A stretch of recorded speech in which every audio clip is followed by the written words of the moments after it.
Good morning. This is Humanity Meets Business, Business Therapy with Christine Salvo. Today, I'm so excited about my guest, Alison Pena, aka Bad Widow. She's a consultant, a best-selling author, and speaker from New York City. She became a primary caregiver during her husband's 11-month battle with pancreatic cancer and a widow. When he died in her arms at home in 2016, Alison learned to live fearlessly in the face of death. She discovered how to move through grief, reclaim autonomy, reinvent herself, and rebuild her networks back to life in work and even love. So thank you so much for being here, Alison. I am so excited to have you here. In our little pre-talk, you said something, and I mean, it already shook me to the core. We are experiencing a global grief experience. I actually hadn't heard it put in that way, but what a powerful way to say what we're going through. So thank you already for just bringing that to the show. But maybe we can start with telling our listeners a little bit about you and your own journey through grief and kind of how you're using that to help others now. Absolutely. I grew up in New York, as you said, and when we spoke, you said you like to hear a little bit about the origin. So when I was 25, I had a younger brother who was 23 who died of a heart attack connected with a genetic enzyme deficiency. So I actually have pretty early experience with grief. In 2015, my husband was diagnosed with stage 4 pancreatic cancer. And in 2016, he lost the battle and he died in my arms at home. And I was a widow. We had been together for 25 years. And the first year was what I described as a wasteland of grief. And the second year was 0 to rage in 5 seconds. And when you're going through that level of overwhelming feelings and chaos, I couldn't trust my energy. I couldn't trust my memory. And I couldn't focus on anything. So it was hard to work. It was hard to connect with people. I was a coach who couldn't coach. I was a proofreader and editor who had no memory, no energy, and no ability to focus. So suddenly I could see how that would present a problem. Yeah, I was this capable, very effective, very energetic and busy person. And then I wasn't in a minute. Wow. And what it created in me was a deep distrust of myself, my own body, my own mind, the people around me, and what the world had for me in the way of possibilities. We were talking about this grief crisis that we're in the middle of. Grief is one of the biggest pandemics we have going forward. People are grieving the loss of people. We just passed 800,000 people. Right. Dead of COVID. And each of those people impacts at least 8 others. So if you think about the numbers, that's unbelievable. That number of people grieving all at the same time. People have lost businesses, lost jobs, lost homes. All of these losses we're grieving. And we're not really taught what to do with that. So what winds up happening is that the person in the middle of the grief feels really alone. Mm-hmm. It's this raw place. And because we're not comfortable with tears, and a person who's grieving might burst into tears over coffee, we don't really want to be around that. Mm-hmm. And yet, the people who love and want to support those people, they're trying, they're doing their best, they care, but they don't actually know what it's like. And so they keep getting what they say and what they do wrong. Give me an example of that. Give me help me understand that a little better. Okay. I heard a lot in that first year, if I would start to cry, someone would say, I didn't mean to make you cry. And I might snap back at them because inside my head, I'm thinking, I just lost the man that I loved for 25 years. I went from 2 incomes to 1 income in New York. I have my husband's studio. He was a professional artist with hundreds and hundreds of paintings that I need to close up. When I walk in there and the smell of oil paint and clove together break my heart. And so when they would say, I didn't mean to make you cry, I might snap at them because my thought was, I have much bigger problems than you. Mm-hmm. What happens then, the problem with that is that then that person thinks, oh my gosh, I really messed this up. And they step back or they step out of your life. So true. Yeah. And they're doing their best, but they're getting it wrong because nobody communicates about this. Bad Widow came about because I wanted to blow up the wrong assumptions that people were making, even though they were doing their best. And I wanted to provide a way to make it better. Another thing that happened a lot is people would say, how are you? And I would think, well, my entire life just blew up. How do you think? Honestly, what do you, Mm-hmm. seriously? Mm-hmm. But I realized that they were really doing the best they could. And I also realized that I could answer a question with a shorter time frame. So I could answer, how are you now? Or how are you today? Mm. From my perspective, I didn't have a future. The future I had dreamed up with my husband was gone. I couldn't see a future to build. I mean, I honestly didn't know where I was going or what I was doing. I didn't know who I was. I'd been with the same man for 25 years. Mm-hmm. So what I began to do was because I'm a person who deconstructs my own experience to serve others. Mm-hmm. And what kept going through my head was, this pain must serve. I cannot suffer this deeply without it serving somebody else too. And so I began figuring my way through this grief, through the middle of it, and communicating about it as I went. Okay. So the first thing that I discovered is that after we are hurt, and when we're grieving a loss, we tend to contract.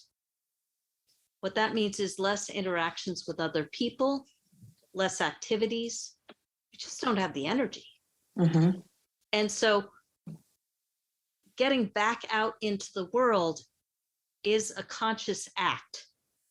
And this is one of my concerns about the global grief. We all contracted, went into our homes in many places because we had to. Stepping back out will require an act of courage. That's re-engage.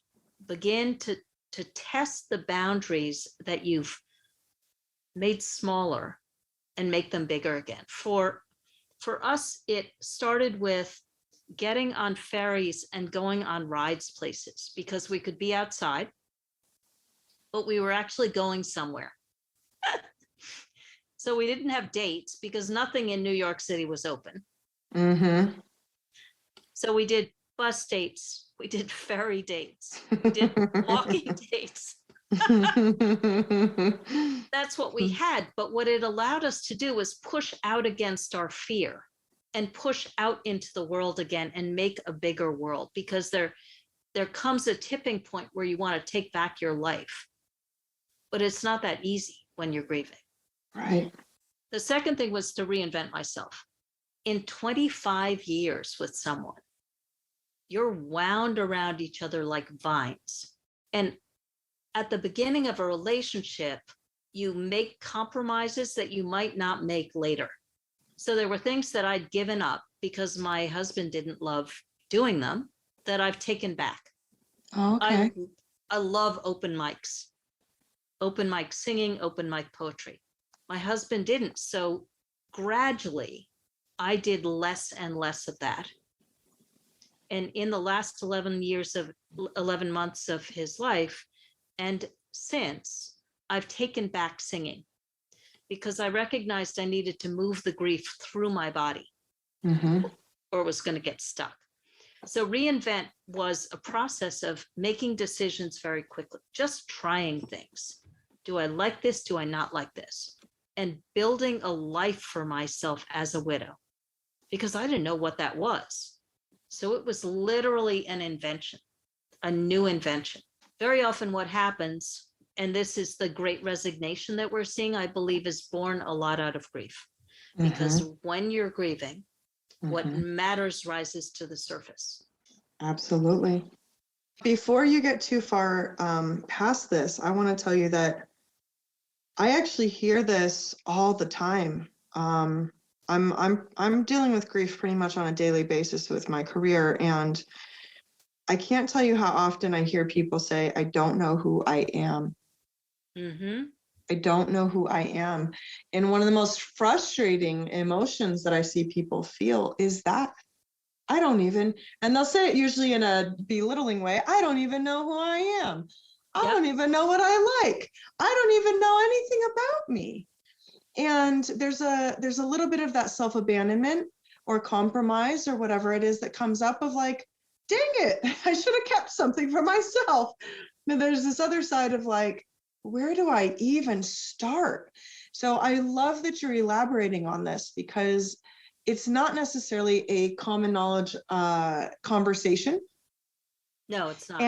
And sometimes people that are grieving have just like this underlying irritability. And what it is what you're talking about.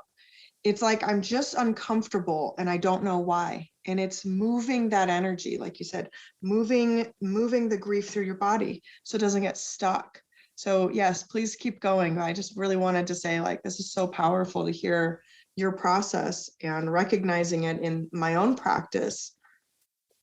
Yeah, it's so essential to realize that bouncing back is actually a myth. From any transition, any grief moment, you are no longer the same person before and after. So there's a seismic shift that happens with grief that is heartbreaking and heart opening. But it's not that easy to see because we have this idea that if we can just get back on track. I just want to get back to where I was. I mean, I couldn't do anything. I literally was writing everything that I did in my life, in all aspects of my life, on a board because I couldn't remember anything. But if I could look at that board and go, well, I can do this today. I have enough energy to do that today. I could create a net for myself for a breakdown that I was experiencing. Okay. The last sort of piece of the process. So there's re-engage, get back into the world. There's reinvent, figure out who the heck you are after the loss. And then there's rebuild your networks. So people step up, step back, or step out of your life with every transition or loss. And a lot of the times people, when they're grieving, they lose people because they're snapping back or they're making people uncomfortable because they're so emotional. And so we typically will hear something like, just calm down or control yourself. Right. And what's not understood is it's not controllable. Or even as you said, like sometimes it's just a change in subject. Yep. Right. Like a brushing over. Like, anyways, my sandwich is really delicious. And really, you know, grief, people in the depths of their grief sometimes can feel really invalidated, unseen and unheard. So it's like, wait, did you not just hear what I just said? Okay, let's talk about sandwiches. Yeah, exactly. And what they're doing is they're not wanting to make you uncomfortable because they think it will make it worse. And in all honesty, it's such an individual journey that people need different things at different times. So there might be a moment where it's really tender and they actually don't want to talk about it. But people who have lost a person to death, they're heartbroken, but they're not broken.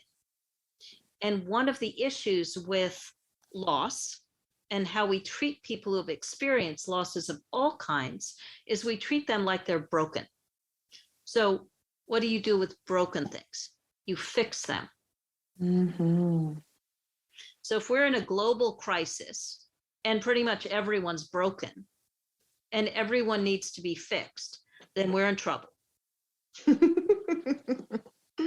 No, yeah, amen to that. Right?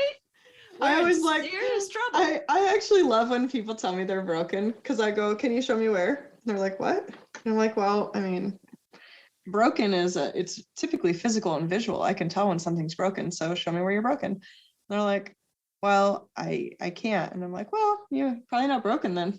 I mean, you're Well, hurting, you're in pain. There's something wrong. I'm not denying that, but broken, I don't know about that.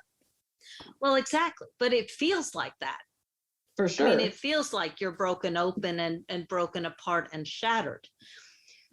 The thing about networks is that the person that you were before the network, you may not need the same network that you did before. You may actually need to rebuild the network as you reinvented yourself, because what you desire in your life is different. But we typically look at networks as for business referrals, and that's it. That's how we think of networks. When Okay. my husband died, what I realized was he filled so many places in my life. And when he died, my network was not designed to hold all of that up. What I began to do was I began to look at my network for what activities did I want to do, and what kinds of people did I want to be around, and did they exist in the community that I was surrounded by? And then if they didn't, I began looking to who would step up or who outside my network I wanted to invite in. This is immensely powerful because you can actually create something that holds up your entire life. Who are you going to go for a drink with? Who likes the same kind of exercise? There are people I go to open mics with. I do open mic poetry with my mom, but I do open mic singing with somebody else. I have different people who like different kinds of exercise. So I began rebuilding the network to support the life that I was creating. And that's kind of the 3 steps: re-engage, reinvent, and rebuild. And this is something that everyone needs to go through. At a certain point, I decided that I was not willing to live the rest of my life without love. And that was the hardest thing of all. That was the hardest boundary to push because it felt like the biggest betrayal of my husband. And we trust our body chemistry to let us know if we like people. But my body chemistry was only accustomed to the touch of my husband, to his arm around my waist. And so anyone else's arm felt wrong. And I would have a reaction like, don't touch me, get away. And then I would have to explain and communicate. The most powerful thing about this moment in time when I started stepping out and dating was I had to take responsibility for my own stuff. When I had an outsized reaction that made no sense, I had to ask myself, is it me, is it him, or is it us? The key to those questions was then I knew what to do next. Because knowing the next step is awesome, you know? Yeah, absolutely. And so that was really critical. The other thing about grief that I think is really, really important that I want to share here is that, especially when I was opening up to love, the joy and the grief rose at the same time in almost equal measure. So if I experience joy, if I experience desire of any kind, oh, I'd like to kiss this person. The grief rose big and hard. Mm-hmm. And I had to come to the point where I realized that that didn't mean that it wasn't joy. That's just how they came at this point in my life. It still happens that way. Mm-hmm. I'd like to give your audience a few tips about the holidays. Please. Yeah. Because holidays are really hard for people who are grieving. Mm-hmm. One is grief has a really long timeline. So at the end of the first year, typically everyone leaves. But the second year is where the person stops being numb and realizes that they will never see that person again, never touch them again. And it lands at home and everybody's left. So staying connected across quite a long period of time is really important. If a person who is grieving has a network, it's really helpful to set kind of a schedule, because it needs to not land all on one person. But if you can have, okay, well, why don't you give a call next week and I'll call the week after, so that there's some continuity of connection. Mm-hmm. Because grief takes you out of the flow of life itself. Right.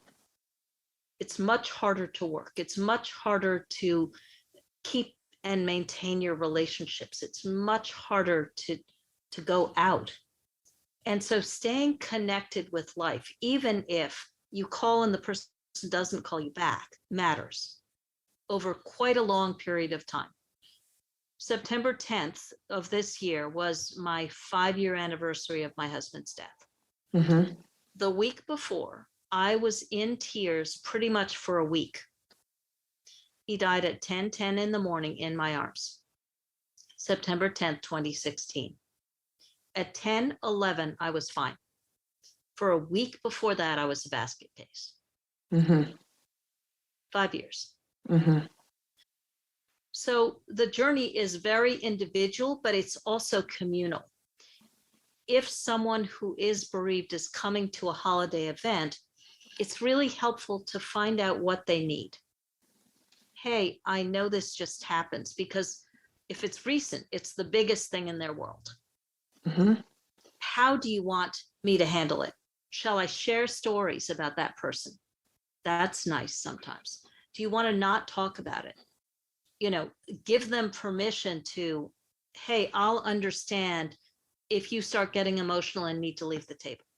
Mm-hmm. Or even leave entirely. I won't be offended if that happens. Right.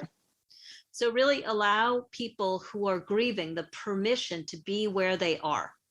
When I was in the midst of my grief, I said, in the middle of this event, I might cry. Know that I'm okay, and I'll take care of myself, Mm-hmm. and I'll let you know what I need. But I'm okay. You don't need to worry. Because what I realized was all the anxiousness was that they wanted me to be okay. Yeah. And they wanted to know what to do, and they didn't know. Right. So if I could give them some guidelines, everyone could relax a little bit more. I think that's an excellent point and idea, because you're right. I think there's times in our lives where we are more likely to experience more grief than others. And that's obviously as we age and as certain things happen. But we're not all at the same age and stage at the same time. And when you're going through a significant loss, whether that's a spouse, a best friend, a partner, a close family member, even the coworkers, our relationships are our relationships. And it doesn't necessarily matter the social label that we give them. If we care, we care. And if we're grieving, we're grieving. Yes. And really looking at that, because I think sometimes, especially when we're dealing with employment issues, it's like there's levels. Was it immediate family? No. It was my, best friend's dad. that I grew up with for 25 years. Nope, that doesn't qualify. Like, excuse me. Wow, this person taught me how to ride a bike, or I had significant memories and a lifelong relationship with them. But because I wasn't blood related, where even sometimes our blood related relatives were like, I haven't seen them in 25 years and we were never close. So really kind of looking at this idea of, if it matters to you, it matters. Yes. It doesn't have to be a social label. And if people start kind of minimizing your grief or your experience because it wasn't a blood related relative or someone they would consider like a spouse, right? We understand spouse. We all get it. 25 years. Oh my God, that's your whole life. That's most of your adult life you've spent with this person. Get it. Yeah. But best friend, coworker, boss, and as you said, if 800,000 people, this is a significant impact across the board. And if this is your first experience of death versus your 10th experience of death, or your relationship and your levels and your degrees, I feel like the most popular phrase, and I didn't coin this is a book written by somebody else, but it's okay to not be okay. And really just driving that home, it is okay to not be okay. Yes. It really needs to be okay to not be okay. Because I know too many people are like, well, I just don't want to bring everyone down. I just don't want everyone looking at me with that look in their eyes. And so I put on a smiley face and I go to the thing and I act like everything's okay. And I feel like a fake and a farce. And like I'm doing all of this. It takes so much effort to be there for other people. And in essence, for people that are grieving, it's actually not your job to take care of everyone else right now. It's your job to take care of yourself and let others take care of you. So kind of resetting that balance a little bit. Absolutely. The deciding how deep the loss is for another person is absurd. If you can allow a person who's grieving to be sad, then they have space to also be happy. I love that. Yeah, if you can allow them to be sad, there's also space to be happy. Well, gosh, this is such a needed and necessary conversation that we had today. So thank you for sharing so much about your personal experience, your tips, your tricks, your tools, and especially, specifically for this holiday time when it's really difficult for people. So if my listeners want to find you, if they want to know more, how could they get a hold of you, Alison? The best way to find me is I have a website called badwidow.com. Very easy. https badwidow.com. And you can find all kinds of resources there. And you can also reach out, book a call with me, find my book, everything. All the things. Awesome. Well, I am wishing you and yours a peaceful, loving, gentle, amazing holiday. And thank you so much again for coming on the show and sharing such a heartfelt, beautiful message, and helping people that are grieving with some things, some tips, but also family and friends that have and know someone that's grieving on tips and tricks. And I think really it's all about both sides of the coin and supporting everyone. So thank you, thank you, thank you. Continue. I mean, I love meeting people that are really making and impacting the world in a positive way, sharing, like you said, this pain must serve, and using what you've gone through to really help others navigate probably the most difficult times of their lives. You are very welcome. Awesome. This has been Humanity Meets Business, Business Therapy with Christine Salvo, licensed marriage and family therapist, advanced certified mediator, and master practitioner of NLP and hypnosis. Thank you so much for listening. Take care of each other. Thank you. Bye-bye.